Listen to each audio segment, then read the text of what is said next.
बिस्मिल्लाहिर्रहमानिर्रहीम। आज की इस वीडियो के अंदर मैं आपको सिखाऊंगा कि हम किस तरह से पेपर को रीटाइप कर सकते हैं। यानी कि हमारे पास पेपर बना हुआ है लेकिन वो तस्वीर की शक्ल में है या प्रिंट की शक्ल में है, तो उसको दोबारा से हमने टाइप करना है। तो वो किस तरह से करेंगे, उसके लिए देखिए आपने उस पेपर को स्कैन कर लेना है। अगर आपके पास स्कैनर है तो बहुत अच्छी बात है, अगर नहीं है तो आप मोबाइल के कैम स्कैनर ऐप की मदद से उसको स्कैन कर सकते हैं। तो मैं यहाँ से अपने कंप्यूटर से कर रहा हूँ इस पेपर को स्कैन। ठीक है जी, तो ये मेरे पास पेपर स्कैन हो चुका है। तो मैं इसको ज़रा सीधा कर लेता हूँ यहाँ से। सीधा करने के बाद अब मुझे क्या करना है, इसको थोड़ा सा क्रॉप करना है, यानी कि जितना एरिया मुझे टाइप करना है सिर्फ वही रखना है। तो यहाँ से मैं इसको सिलेक्ट करता हूँ और कर लेता हूँ क्रॉप। तो कैम स्कैनर की मदद से आप ये इजीली कर सकते हैं। अगर आप कैम स्कैनर की मदद से इसको नहीं बनाना चाहते तो आप लोग जो है इजीली इसको मोबाइल के कैमरे से सिर्फ तस्वीर बना लें। ठीक है, तो इसको अब मैं कर लेता हूँ सेव। तो मैंने डेस्कटॉप के ऊपर एक फ़ोल्डर बनाया हुआ है पेपर के नाम से, यहाँ पे इसको कर लेता हूँ सेव। अच्छा, सेव करने के बाद अब हमने क्या करना है, माइक्रोसॉफ्ट वर्ड को ओपन करना है और इसको ओपन करके यहाँ से एक ब्लैंक डॉक्यूमेंट ओपन कर लेना है। अब आपने क्या करना है, यहाँ से कोई सा भी ब्राउज़र आप ओपन कर लें। तो मैं यहाँ से ओपन कर लेता हूँ गूगल क्रोम। ठीक है, यहाँ पे आपने सर्च करना है गूगल इमेज। तो गूगल इमेजेस आप सर्च करेंगे, यहाँ पे आपने इसके ऊपर क्लिक कर देना है। क्लिक करने के बाद यहाँ पे आपको दूसरे नंबर पे कैमरा नज़र आ रहा है, इस पर क्लिक करना है। यहाँ से आपने उस तस्वीर को कर देना है अपलोड। सेलेक्ट करके आपने सेलेक्ट करनी है, यहाँ से ओपन करना है। तो ये आपके पास यहाँ पे थोड़ी सी सर्चिंग होना शुरू हो जाएगी। तो ये मेरे पास इधर आ चुकी है तस्वीर। तो यहाँ से आपने क्या करना है, ट्रांसलेट के ऊपर क्लिक करना है। ट्रांसलेट पे क्लिक करने के बाद ये देखिए आपके पास यहाँ पे सारा पेपर जो है ना रीटाइप हो चुका है। तो अब हमने क्या करना है, यहाँ पे देखें कुछ ऑप्शंस आपके पास इधर आ रहे हैं, कुछ नहीं आ रहे। तो हम इधर से सिंपल क्लिक करके ऐसे सिलेक्शन बनाएंगे, ये देखें। ठीक है, नीचे की तरफ बना लें, ऐसे सारे को सिलेक्ट कर लें। फिर आपने यहाँ पे राइट क्लिक करना है, कॉपी करना है और माइक्रोसॉफ्ट वर्ड खोल के इधर आपने कर देना है पेस्ट। तो जैसे ही आप पेस्ट करेंगे ये देखिए आपके पास सारे ऑप्शन इधर आ चुके हैं।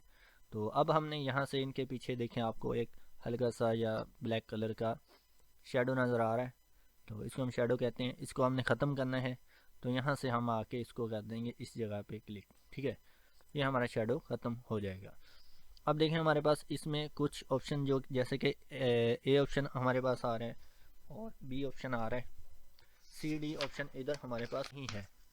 तो उसके लिए क्या करेंगे, उसके लिए हम वापस आएंगे इधर। तो उसके लिए हमने यहाँ से इन दोनों को ऐसे सेलेक्ट कर लेना है और राइट क्लिक करके कॉपी कर लेना है। कॉपी करने के बाद वर्ड के अंदर आना है और यहाँ पे हमने एंटर का बटन प्रेस करना है और कंट्रोल वी से कर देना है पेस्ट। तो ये देखिए हमारे पास डी और सी ऑप्शन भी आ जाएंगे। ठीक है, अब दूसरे वाली ऑप्शन को भी आपने एक दफ़ा देख लेने हैं। इसमें देखें ये नीचे आ रहे हैं आपके पास, वो जो ऊपर वाले थे मेरे ख्याल। तो इनको मैं काट देता हूँ। तो ये देखें ए बी सी और इसकी डी ऑप्शन ये नीचे चली गई, इसको कट करें। तो ये थोड़ी सी आपको यहाँ पे सेटिंग करनी पड़ेगी, कोई इशू नहीं है, ये आसानी के साथ हो जाती है। इस तरह ए बी सी डी और ये आपके पास नंबर इसके नीचे चला गया, इसको काट दें। तो ये आपके पास ए बी सी और सी ऑप्शन ये नीचे आ गई, इसको यहाँ से कट करें कंट्रोल एक्स से, यहाँ पे इंटर प्रेस करके पेस्ट कर दें। इसको भी कट करें और यहाँ पे इंटर प्रेस करके पेस्ट कर दें। ठीक है, तो ये अब आपके पास आ गई हैं सारी की सारी ऑप्शंस। देखिए इसमें टेक्स्ट की कोई गलती नहीं है, अगर कोई आपको मिस्टेक नज़र आती है आप ठीक कर सकते हैं। अच्छा, ये आ गया हमारे पास डी ऑप्शन, ये आ रहा है वी। तो ये इसने खुद से ही लिख दिया है। तो आगे है mark the correct statement, A option आ गई। बी सी को मैं ज़रा इंटर करके नीचे ले जाता हूँ। तो आपको ज़्यादा पता होगा जब आप पेपर बनाएंगे, क्योंकि आप खुद अपने सब्जेक्ट के लिए बना रहे हैं, तो आइडिया आपको यहाँ पे मिलता रहता है कि कहाँ पे क्या चीज़ इंटर होनी है। तो ये दूसरा क्वेश्चन मेरे पास इधर आ रहा है, इसको भी मैं इंटर से नीचे ले जाता हूँ। 1 2 3 4 5 और ये मेरे पास आखिर पे 6 आ गया, 7 8 और ये मेरे पास लॉन्ग क्वेश्चन आ गए। देखिए बड़ा इजीली हमने जो है इसको टाइप कर लिया है विद इन 5 मिनट। अब हमने क्या करना है, अब हमने इसकी करनी है सेटिंग। तो सेटिंग के लिए मैं यहाँ पे क्लिक करता हूँ, इस ऑप्शन के लास्ट पे एक बार डिलीट का बटन दबाएंगे तो ये बी वाली ऑप्शन उठ के ऊपर आ जाएगी। फिर एक बार टैब का बटन आपने प्रेस करना है, इसके लास्ट पे क्लिक करना है, डिलीट का बटन और एक बार टैब का बटन, फिर इसके लास्ट पे डिलीट का बटन और फिर टैब का बटन।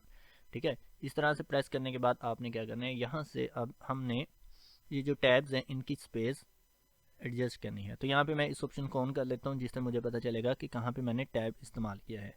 तो ये देखें यहाँ पे टैब है, यहाँ पे है, ये एरो आपको ज़ाहिर करता है ये आपने टैग प्रेस किया है। तो यहाँ पे मैं इसकी जो है इक्वल स्पेस दे लेता हूँ। तो इसकी मैं यहाँ से स्पेस करता हूँ 1.5 पे। इस टैब की यहाँ पे आप क्लिक करेंगे ऊपर रूलर पे, ये देखें आपके पास यहाँ पे एंगल नज़र आ जाएगा। अगर ये रूलर बार आपको नज़र नहीं आ रही तो व्यू में आए, व्यू में आके आपने यहाँ पे इस रूलर को अनटिक होगा, इसको टिक कर देना है। अब दूसरे टैब की हमने स्पेस देनी है 2.5 इंच की, तो तकरीबन ये रहा, इस तरह क्लिक कर दें, ये देखें ठीक है। फिर तीसरे टैब की देनी है, तो ये मैं क्लिक कर देता हूँ यहाँ पे इस तरह। तो ये मेरे पास स्पेसेस देखें इस तरह से जो है वो मैनेज हो जाती है। तो इसको आप यहाँ से पकड़ के आगे की तरफ लेके जाएंगे, देखें इस तरह से भी आप स्पेस को अपनी मर्ज़ी से कम भी कर सकते हैं और बढ़ा भी सकते हैं। तो मैं इसको ले जाता हूँ तकरीबन इतना। अब इसको भी मैं थोड़ा सा क्या करता हूँ, यहाँ से क्लिक करके यहाँ पे ले आता हूँ इस तरह, ठीक है। तो ये देखें मेरे पास यहाँ पे ये ऑप्शंस ऐड हो गई हैं। अब मैंने क्या करना है, नीचे वाले भी यहाँ पे डिलीट का बटन दबाना है और फिर आपने टैब का बटन दबा देना है। इसके आखिर पे डिलीट और टैब, तो आखिर पे कर्सर ले जाने के लिए आप एंड की कीबोर्ड से प्रेस करें, फिर आपने टैब का बटन दबाना है। अब एक दफ़ा हम क्या करेंगे, यहाँ से सबको डिलीट करते जाएंगे, ठीक है, और टैब का बटन दबाते जाएंगे। तो एंड का बटन आपने लास्ट पे कर्सर लेके जाने के लिए यूज़ करना है ऐसे।